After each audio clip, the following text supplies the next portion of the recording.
Welcome to the Healers Café, conversations on health and healing with Manon Bolliger, a retired and deregistered naturopathic physician with 30 plus years of experience.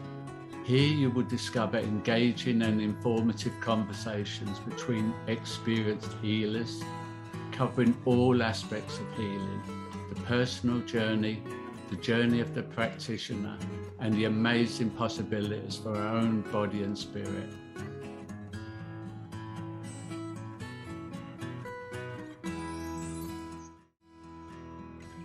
So, welcome to the Healers Café. And today I have with me Annelise Piers, and she is part of the organization My Yoga Teacher, and she teaches Yin, Hatha, and Pranayama, breathing and meditation. Her specialty, though, is in Yin Yoga. And what's interesting, too, is she has a background, and she's a licensed and co-founder, Dr. Richard Bandler, and the Society of Neuro-Linguistic Programming. So, well, I'm very curious. First of all, welcome. And I'm very curious how this all started for you. How did you find yourself down this path? I think the universe has always been inspiring.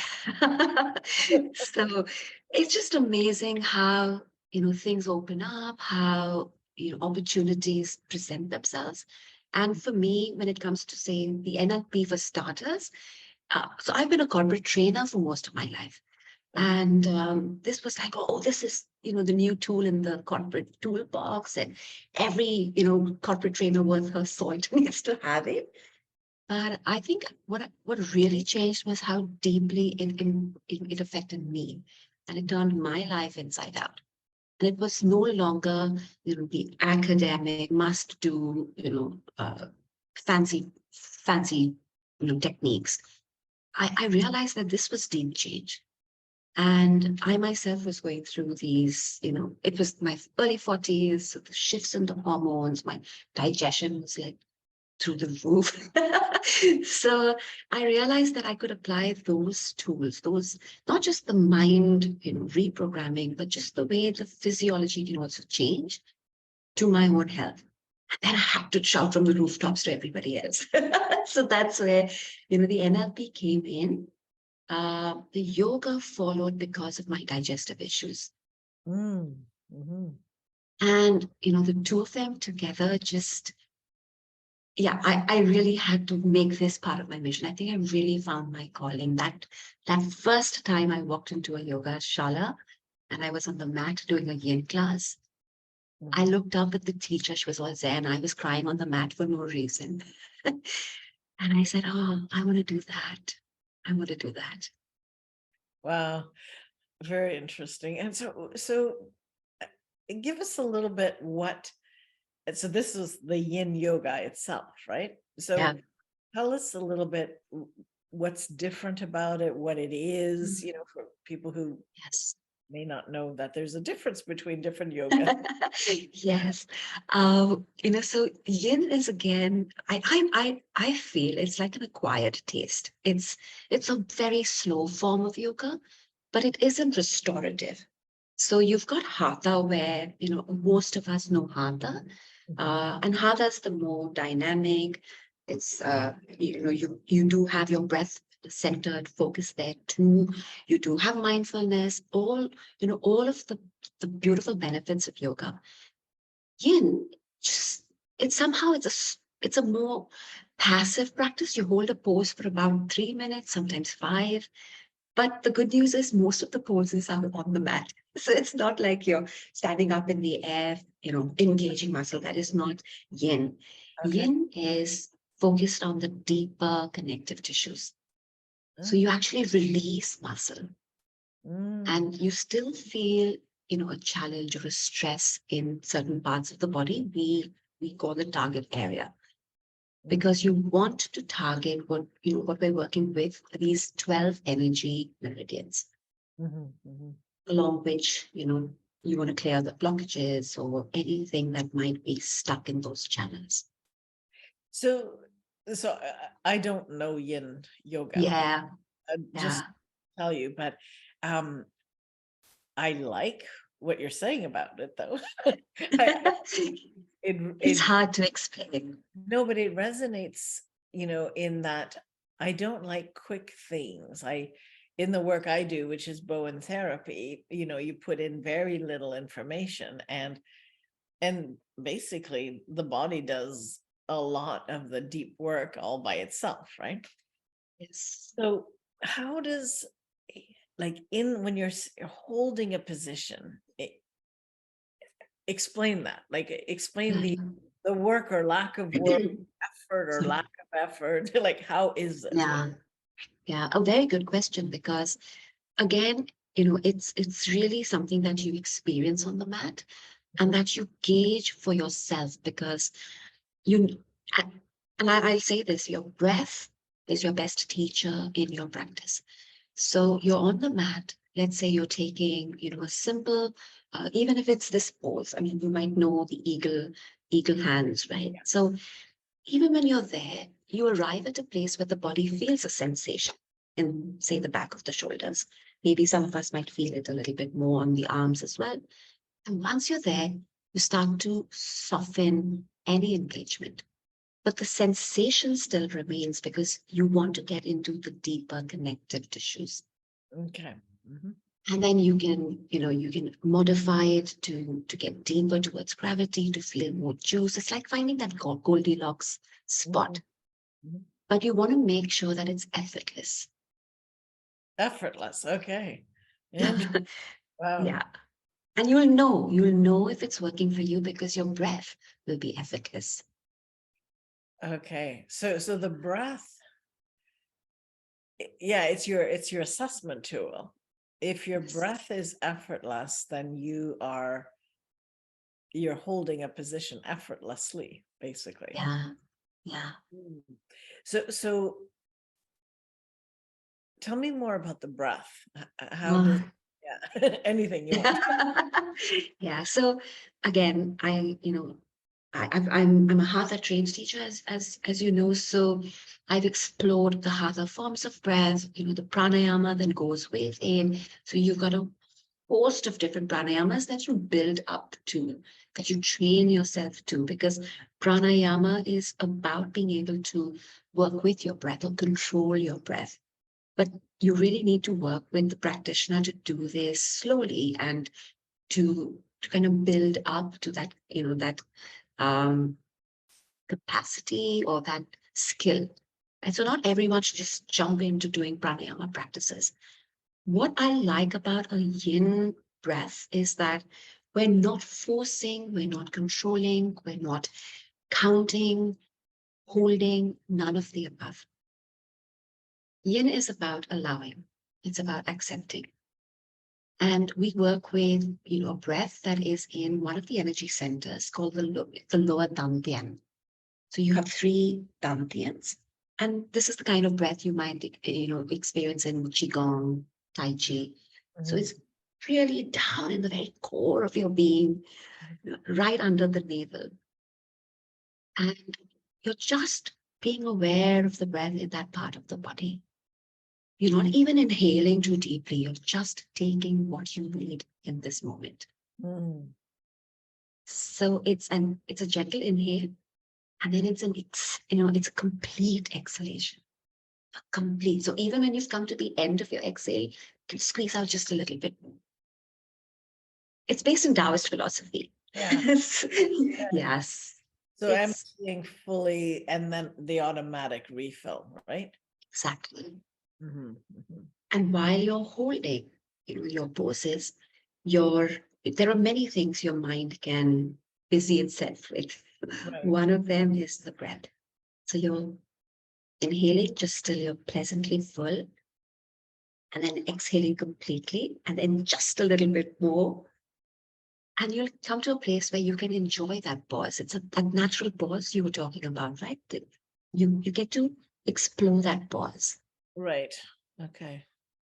Interesting. Yeah. Yeah, Huh. yeah. So what has it done for you? I mean, We'll Oh start with man, meditation, but what else? Obviously, it's bigger than that. But it is. yeah. So I think primarily for me, and I know I'm not, I know there's miles to go. Right? I mean, it is a journey, but I think the practice has helped me explore this pause in the breath off the mat. So, my world is outside this. I'm in my yoga room at the moment, but my world is outside of this door, with my dog, my husband, my family, and all of, living in society and those challenges. So the real work happens out there. Right. Yeah. So this is like my retreat. This is my lab. This is my practice center. Come here and literally catch my breath. Yeah. Interesting. Yeah. Mhm. But it's easy because, it's like it's a decision you make saying, so you're not getting into the why am I getting mad or what is, and sometimes my husband will say, oh, but you're a yogi. You shouldn't be getting angry. And I'm like, I am.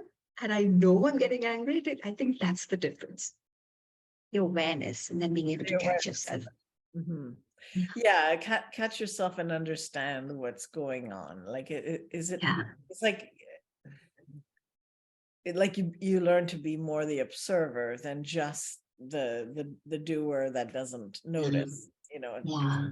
After the fact. Yeah. So tell me about that. I don't know what the word you use. Was it gap or The in the pause. the pause? Yeah. Yeah. Explain that to me. Um, so again, none of this is a controlled thing, except of course you're just urging the body to exhale more completely because we tend to be so fast in the way we breathe. We tend to also breathe much more up in the chest, which could possibly unconsciously create that stress response in the body because we breathe shallow, breathe too fast. So here, sometimes all you need to do is just watch. Even if you spend 2 minutes just watching your breath without any changing to it, you'll notice it slows down. Mhm. I mean, I did a beautiful workshop once with one of the teachers from the Himalayan, masters, the institute. They've got an ashram in India and one in, I think it's California, so close to you, I guess. I'm not sure where you are, Manon. But I mean, this was amazing. We just sat there and watched our breath. And that's what you do in, a yin practice. You can also do this in hatha. Mhm.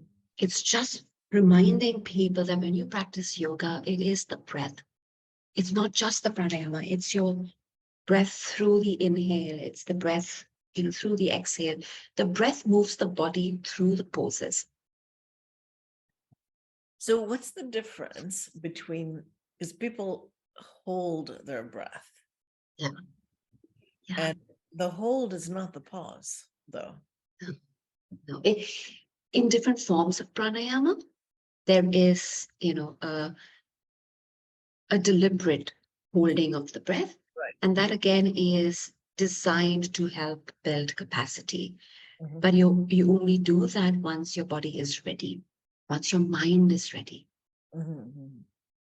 Because again, when you're working with pranayama practices, you want to make sure that you've come to a place in your yoga sadhana, in your yoga practice, where you have been able to clear out a whole lot of the emotional debris before playing with, counts and holding. Because otherwise it could just create a little bit more or a lot more, angst. What would your life be like if you were pain-free? If you were one of the millions who suffer from chronic pain, the thought of just one day without it may seem impossible.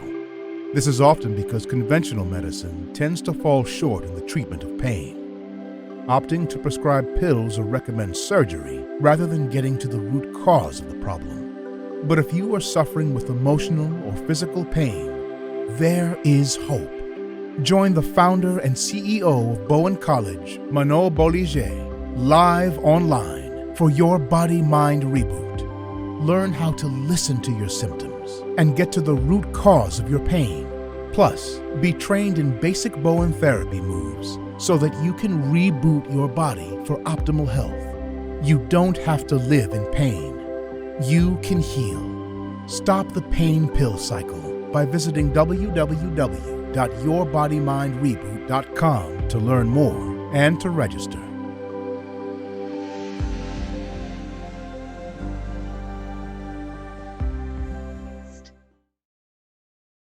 So it's really essential for, yoga practitioners to know that in Hatha, we have the 8 limbs of yoga, and you progress through those limbs. The first 2 being, the tenets by which you want to live, the yamas and the niyamas. And that's the yoga of the mat. It's, non-violence, it's, truth, it's spending time in, in study. Mm. And then you start doing the asana practice, and then you do the pranayama, and then you do, the mind practices. Interesting. Yeah, I mean, so it's a whole philosophy that often, at least in our society, often it's not really taught that way. It's like a exercise routine. You're right, Manon. And I think that's why I love, being with my yoga teacher, because for them it is, you've got to be authentic. You've got to be exploring yoga from its roots and its philosophy. So even when I teach Yin, it's about exploring the practice from its essence. So we do an Ujjayi breath, and Ujjayi breath is, it's called the victor's breath or the ocean's breath, which again is a beautiful breath that anyone can use in an Ashtanga yoga practice, which is even more dynamic than Hatha. The Ujjayi breath is a lot more loud. You kind of constrict the back of your glottis, and you can hear the Ashtangis, actually practicing, because you can hear the breath. In Yin, it's so soft and gentle. It's just gently, at the back of the throat. And the breath keeps you centered. It keeps you in the here and now. So you can do that when you're, walking in the morning. You can do that between calls, between Zooms, just to center yourself. So how do you, because you mentioned NLP, and I'm looking at that, like, how do you incorporate that in your practice or in your teaching, or how does that work? It's well, I know that a lot of teachers, because now I've been looking on the web, and I know that a lot of folks do incorporate NLP in their yoga practice. But I think for me, it's more about the languaging. So when I studied with Dr. Badlai, I licensed with him in 2012 to 2015, and then I lost my dad, so I haven't gone back to to study with him. But the lessons remain, and you constantly keep studying because he keeps improving, or he keeps coming out with new techniques, and like he studied with the yogis. He came to India and he studied with the yogis. So all of those practices make a lot more sense now, because I'm kind of getting the back end of how the mind and the body and the breath work from the yogic psychological perspective. So I've been able to bring the two together, and I've zeroed in specifically on the language, the neuro-linguistic programming. So I use metaphoric language. Say if someone's come to me for a one-on-one, and I know they're working on a certain something, I would use conversational, cues to help them move through something that's keeping them stuck. Maybe they're dealing with a decision that's got them at crossroads. They don't know whether to go left or right. And also the insights on how the energy meridians work and what emotional aspects each of these organ systems cater to. So I bring the yin with the NLP and the language on the mat. I do a lot of that in the group classes, and I think that's the beauty of metaphor. It can fall in anyone's senses in so many different ways. Well, so give us an example that that you either recently or just that comes to mind, so we get a real graphic. Yeah. Okay, so let's say we're working on issues of the heart. And I mean, various kinds of issues of the heart, right? It could be sadness, it could be resentment, it could even be anger, but typically in the Yin tradition, the heart is, associated with the emotion of joy. But if it's out of balance, there's this manic kind of joy, or really, really, really low. So, and even in Taoist philosophy, the heart is actually the thinking mind. So while in Western psychology, all of, so in NLP, we look at how world through our senses, all our senses. So it's the visual, the Could audio. you repeat that? It cut out. Repeat the last sentence you said. It's going to be hard because I just kind of get. Okay, so we explore, or we interpret our experiences through our senses. Yes. And it could be, and so we think, okay, it's what we see or what we hear that creates, the feeling, but it's also what we taste. It's also what we smell that, creates this interpretation of our experience. So you and I could be having the same, slice of cheesecake, but it might stir up a different experience for you based on maybe, your filters. And it would be obviously very different for me from my filters. And what Yin believes is that's happening in the heart. So it's very interesting, Manon, because you're working with, energy meridians, but you're also catering to, the way the regular man thinks. So as you said, the body does its thing. You're getting into a pose that just works with the energy meridians that support the heart. The pericardium is also one of the systems that protects the heart from the onslaught of emotions from different organs. So this is Yin. In the NLP, you're kind of again working with the pause between the trigger and the response.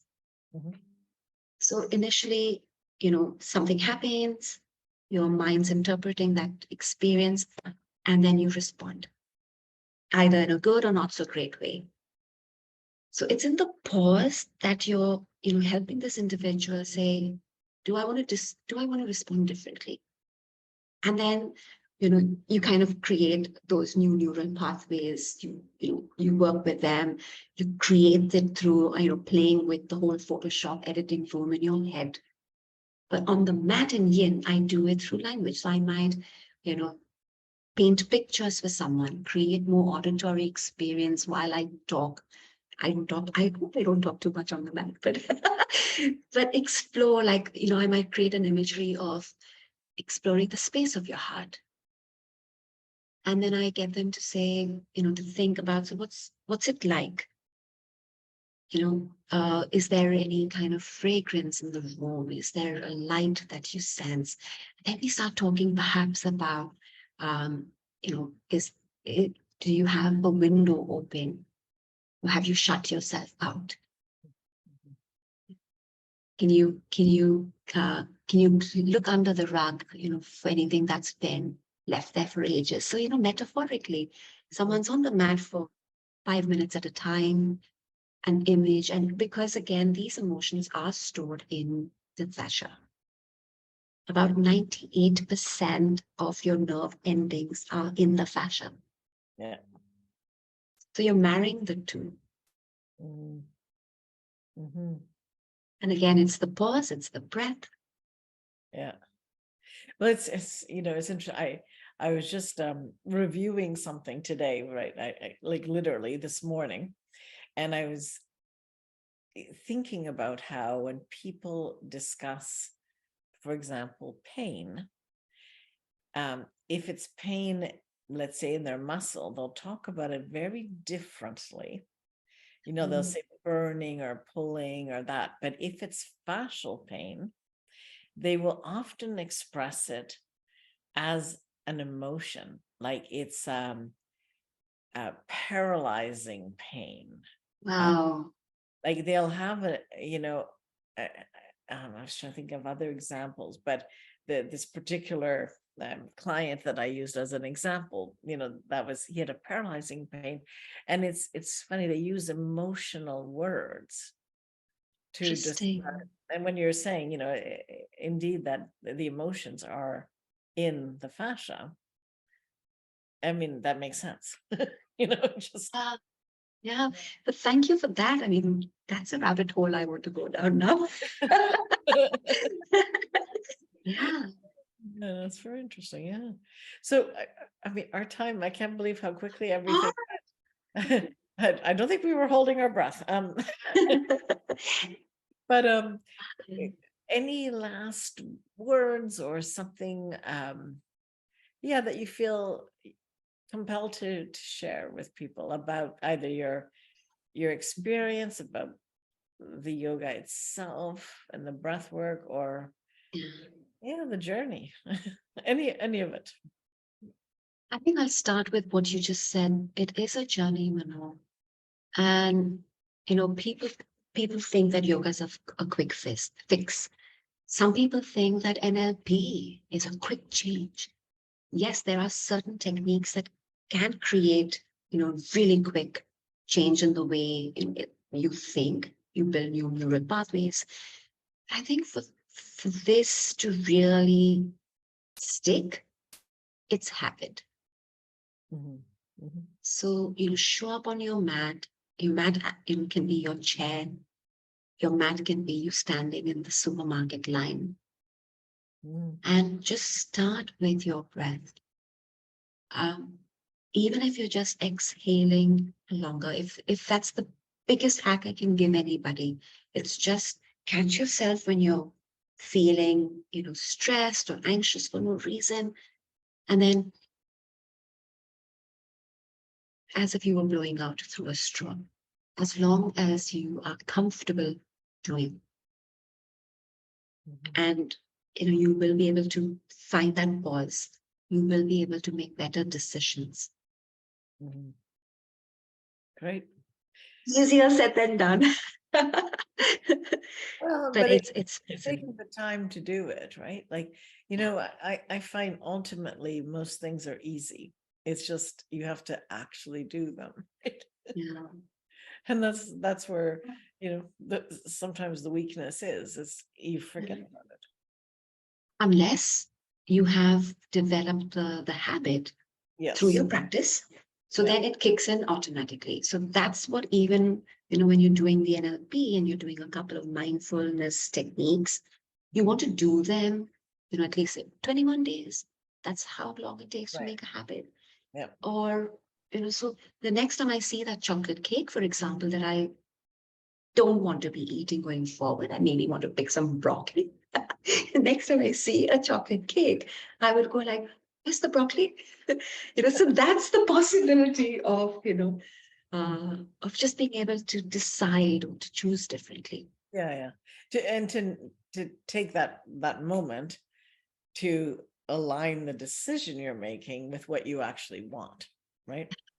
Which is, I think we forget that. We act automatically. Yeah. And that's not often what we want. So I think it's slowing down, basically. Breathing. Yeah, that's it. Slow things down. Yeah. Slow things down. Well, thank you. It's Annelise, right? Annelise. Yeah. Thank you so much for spending some time and thank you educating us on this. And it was very nice to hear. Thank you, Manon. And I hope I've created some Yinsters in the bargain. May the tribe increase. All right. Thank you. Bless you. Bye-bye. Thank you for joining us at the Healers Café with Manon Bolliger. Continue your healing journey by visiting thehealerscafe.com and her website. and discover how to listen to your body and reboot for optimal health.